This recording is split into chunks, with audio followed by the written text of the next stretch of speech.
Halo teman-teman Jules, salam jumpa lagi. Kali ini saya mau ngobrol terkait dengan transformasi Barcelona di bawah kepelatihan Xavi ya. Menurut saya ada 4 perubahan besar yang dilakukan Xavi Hernandez untuk bisa membangkitkan Barcelona di sisa-sisa musim ini ya. Dan ini sudah kelihatan sekali. Jadi kembalinya Xavi Hernandez memberikan dampak positif untuk Barcelona. Performa Barcelona meningkat secara signifikan dan sekarang perlahan mendekati sang pemuncak klasemen Real Madrid ya. Tertinggal 12 poin. Ya, di bawah kepemimpinan Xavi Hernandez, Barcelona seperti telah menemukan identitas aslinya lagi. Karakter Xavi akan tertular betul di tubuh Barcelona saat ini. Kalem, tajam, dan tak pernah menganggap remeh lawan jadi warna El Barca ya, setidaknya selepas paruh kedua La Liga Spanyol.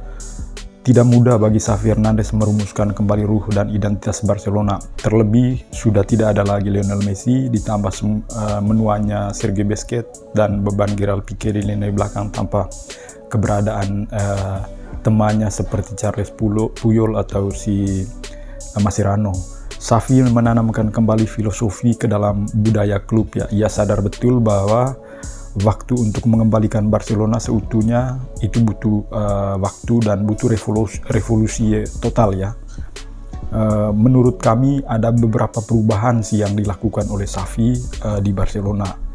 Yang pertama, dia mengembalikan tiki-taka. Itu jelas saat masih aktif bermain, Xavi Hernandez adalah kompatriot di lini tengahnya Andres Iniesta, memeragakan gaya bermain sepak bola yang mendunia tiki-taka.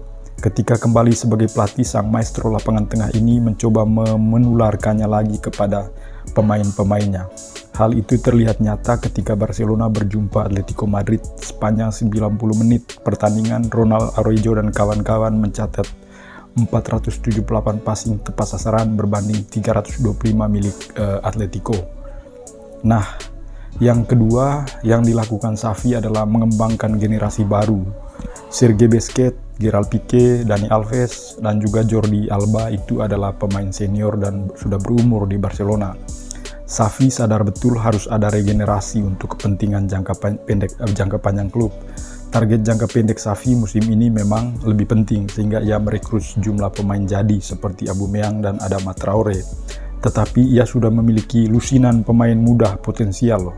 Ada Ronald Araujo, ada Pablo Gavi, ada Pedri, ada Ansu Fati, ada Abde Esasouli, ada si Alcahomac dan Eric Garcia dan beberapa pemain-pemain muda La Masia yang berada di bench Barcelona saat ini. Nah, itu adalah contoh pemain-pemain yang bakal jadi ujung tombak revolusi Barcelona di bawah kendali Xavi ke depan menurut kami. Lalu catatan ketiga yaitu dia menciptakan ruang ganti yang baik, artinya menciptakan kebahagiaan bagi timnya. Barcelona mulai menunjukkan tanda-tanda perubahan yang jelas ya. Kemenangan atas Real Madrid adalah pernyataan dari Catalans dan itu adalah bukti bahwa mereka telah berbelok di bawah Xavi ya, artinya sudah bangkit. Dengan mantan gelandang yang sekarang bertugas selama 3 bulan, pertandingan ke-10-nya bersama Barcelona berjalan sukses, tetapi di atas semua itu perasaan yang mengelilingi klub lebih baik daripada sebelumnya. Ada tanda-tanda mengembirakan di sekitar Barcelona saat ini ya. Lalu berikutnya perubahan dan transformasi yang dilakukan Xavi ini yang paling penting menurut saya, revolusi mental. Presiden Barcelona Joan Laporta tak ragu berkata Xavi telah mengubah mentalitas tim. Sang presiden sampai mengaku tengah menatap masa depan yang cerah bersama Xavi. Saya yakin Xavi akan memberikan kami kebahagiaan sampai bertahun-tahun mendatang, kata Laporta. Xavi mengambil alih tim papan tengah dan tim ini di papan tengah dan keluar dari zona Liga Champions. Lalu setelah itu dia perlahan memenangkan La Liga, mengalahkan klub-klub tangguh di La Liga, Atletico Madrid, Valencia, lalu Atletico Bilbao, dan yang terakhir adalah mengalahkan Real Madrid dengan skor telak 4-0. Lalu transformasi yang lain yang dilakukan oleh Xavi adalah dia mampu untuk mengubah ruang ganti Barcelona. Kita tahu waktu zaman Ronald Koeman sebelumnya ruang ganti Barcelona nggak terlalu kondusif untuk dihuni oleh pemain-pemain besar, dan bahkan banyak sekali intrik-intrik di ruang ganti yang tidak pernah diketahui oleh publik, dan Xavi mengubah ruang ganti Barcelona itu menjadi kegembiraan. Banyak sekali pemain-pemain muda yang merasa sense of belonging terhadap klub, juga pemain-pemain tua juga begitu. Dan ini adalah menurut saya sangat penting untuk perubahan mental tim ya di lapangan, karena ruang ganti itu sangat penting. Lalu yang berikutnya, dia mampu untuk mengubah kualitas pemain yang sebelumnya performanya underperforming dan sekarang sudah menjadi pemain-pemain yang brilian ya. Angkat saja Ousmane Dembele, meskipun ada isu untuk hengkang, tetapi karena Xavi dia pingin untuk bertahan di Barcelona dan pingin bernegosiasi kembali kontraknya dengan manajemen klub. Lalu Frenkie de Jong, kita tahu Frenkie de Jong sebelum dilatih oleh Ronald Koeman, pemain ini mengalami penurunan performa, tetapi perlahan tapi pasti di bawah Xavi dia sudah mulai menunjukkan performa brilian. Dia sangat bagus dengan bola-bola di lini tengah ya. Artinya pencarian ruang kosong dari Frenkie de Jong ini sangat bagus dan menusuk sampai kotak penalti. Ini adalah contoh gelandang yang menurut saya harus ditiru. Lalu ada Pedri, dia tanpa harus beradaptasi di bawah Xavi, Pedri sudah menunjukkan kecerdasannya dan bagaimana dia bisa mengatur tempo di lini tengah Barcelona. Jadi sangat apik ini Pedri. Lalu Pablo Gavi juga meskipun masih muda 17 tahun, tetapi di bawah Xavi dia menunjukkan performa yang gemilang.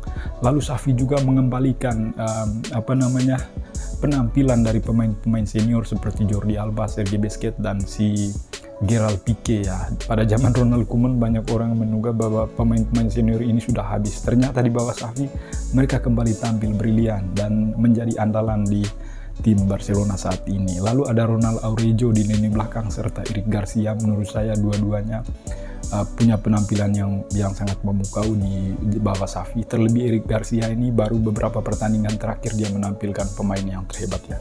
Dan menurut saya ini semua adalah cikal bakal dari sentuhan seorang pelatih yang bukan hanya mengandalkan taktik ya, karena kita tahu sebelumnya saya sudah membahas tentang bagaimana taktik yang dilakukan oleh Xavi di Barcelona. Saya sudah jelaskan panjang lebar, dan sekarang ini yang paling penting adalah Xavi bagaimana mengubah mentalitas pemain agar pemain itu bisa bermain dengan nyaman lah di lapangan, karena ruang ganti itu sangat penting bagi Barcelona.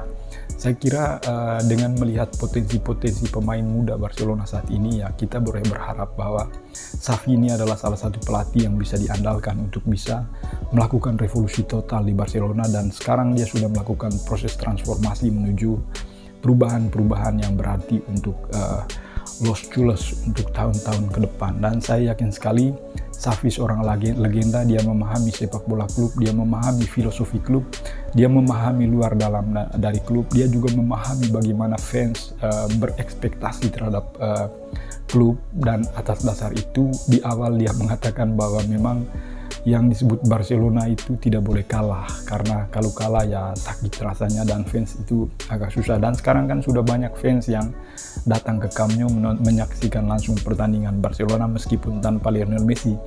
Para fans itu kembali berdatangan ke Camp Nou karena mereka menemukan kembali filosofi, menemukan semangat bermain dari para tim. Nah teman-teman, kita dukung terus tim kecintaan kita, dan jangan lupa teman-teman like dan subscribe channel saya ini, karena saya akan terus mengupdate, memberi informasi dan terus mengulas Barcelona di hari-hari ke depan. Terima kasih.